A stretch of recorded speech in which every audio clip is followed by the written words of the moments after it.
Well, howdy there, Internet people. It's Bo again.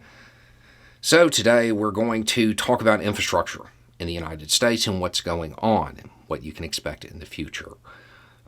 This is basically going to be a good news sandwich, which means a piece of bad news, a piece of good news, and then a piece of bad news. But we're going to kind of go through it, answer questions that have popped up, and talk about what's going on, why they're doing it, and what you can do. Okay, so starting with the base of the sandwich, the bad news here. Hits on U.S. infrastructure or attempts on U.S. infrastructure are through the roof. There's a lot of them. And it can be expected to continue. It's probably going to continue. Now, conventional wisdom says that these are right-wing groups doing this. We don't know that yet.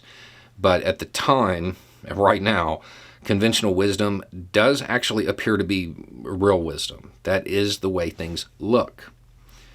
Now, there are questions about whether or not the T word is applicable here. And we'll find that out later.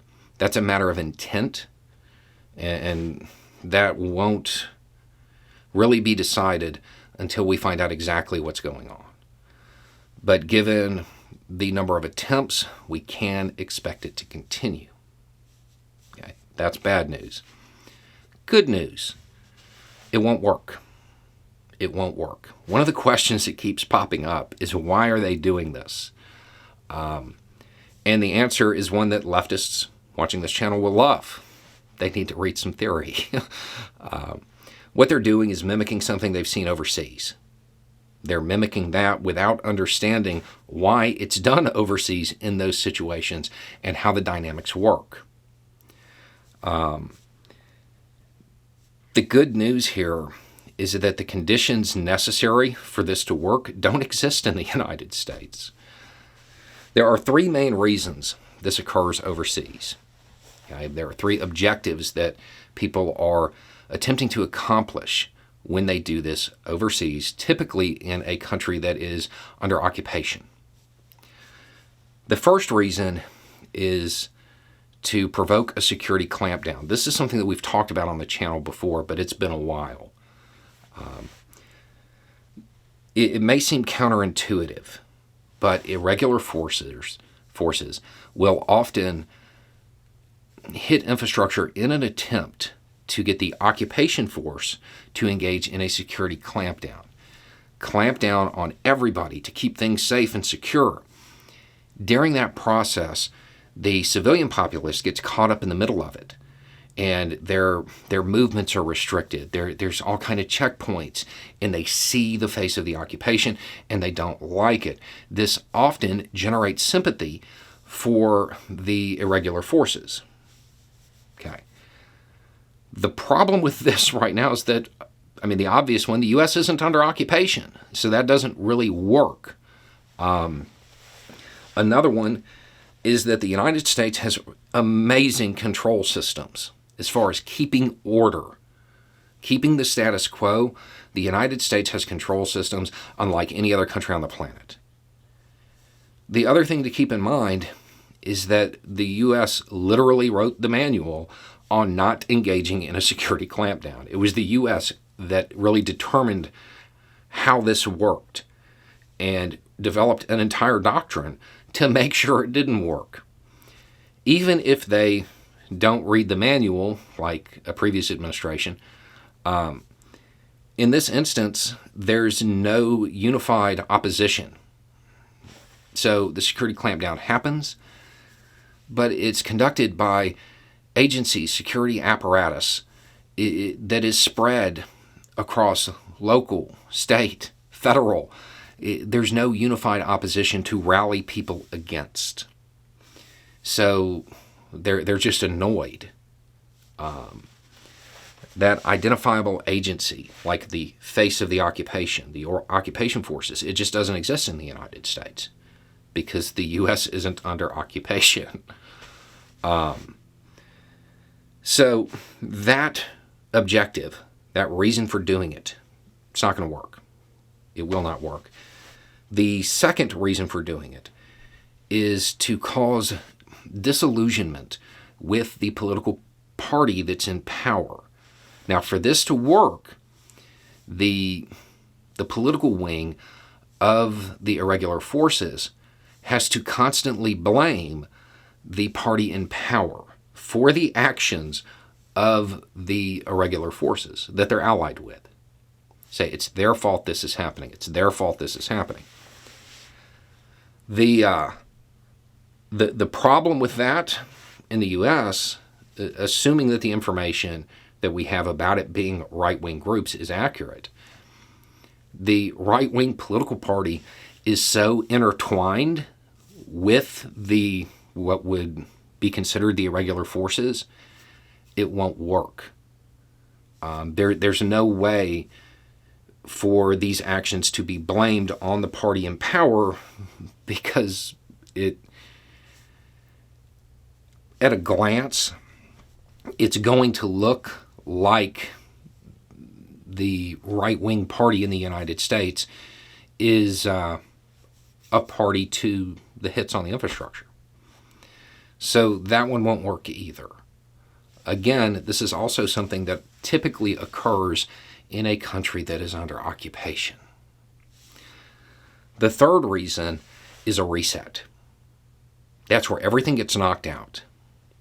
And at that point, the irregular forces mount an offensive. For that to work, they need popular support, which they don't have. They also probably can't do it, because this can't be done on a local level or even a regional level, because the United States is so large. Doing it nationwide, that takes coordination that they don't have. And that's not, that takes coordination. I don't know that the U.S. Army could do it. The U.S. is huge. Doing it on the scale that would be required for the reset theory to be at play, that's not going to happen. So, at least now you understand why they might be doing it. The good news is these theories can't be applied in the United States. The conditions are not set for any of this to work. So there's the good news. The top piece of bread of the bad news there is that this is a lot like January 6th. If you were watching back then or following me on Twitter when I was live tweeting, I don't know, within the first hour, I was saying this isn't going to work. This is not going to work. This is going to be an unmitigated failure, so on and so forth. And that's what happened. But it didn't stop the chaos and destruction. That still happened. It just didn't achieve their goal. They can still cause a lot of chaos by doing this. It just won't achieve their goal. So, what does that mean for you? It means be prepared for the infrastructure to go down in your area. Do what you can. And everybody has different levels of means. So everybody's preparations for that will be a little bit different. If you have the money, yeah, get a generator, get the good water purification stuff, so on and so forth. If you don't, do what you can. Battery backups for your phone, a Sawyer, that's a water purification thing. If you have a little bit of money, maybe look at those things that they use to jump cars. A lot of those have outlets on them now. Those aren't incredibly expensive, but they have the power to run a space heater for a bit. So there are things that you can do to try to get ready. Because right now it does appear that there will probably be more. And we don't know where they're going to happen or when. So those little battery backups for your phone, they're like $6 at big box stores. Maybe get one of those so you can contact people. What you can do to supplement and have your own source of electricity, probably useful. I would also look into some water purification stuff. And that's not because I think they would go after the water supply. It has to do with if power goes out for a long time, the water also doesn't work. Those would be my main ideas. Another thing, relatively inexpensive, is to get a power inverter for your car. So basically, you can turn your car into a generator. It plugs into the lighter socket. So that's where we're at with that. What happens from here depends on how quickly the security apparatus in the United States really swings into action on this, because it does appear that we're hitting a spike, and it's going to be law enforcement's actions that determine how long this lasts. All you can do is be ready for it. And remember that it's not going to work. It won't work. The chaos, the inconvenience, all of that will be there, but the goals, the conditions are not set for that. It's not going to succeed. It is a lot like January 6th in that regard. Anyway, it's just a thought. Y'all have a good day.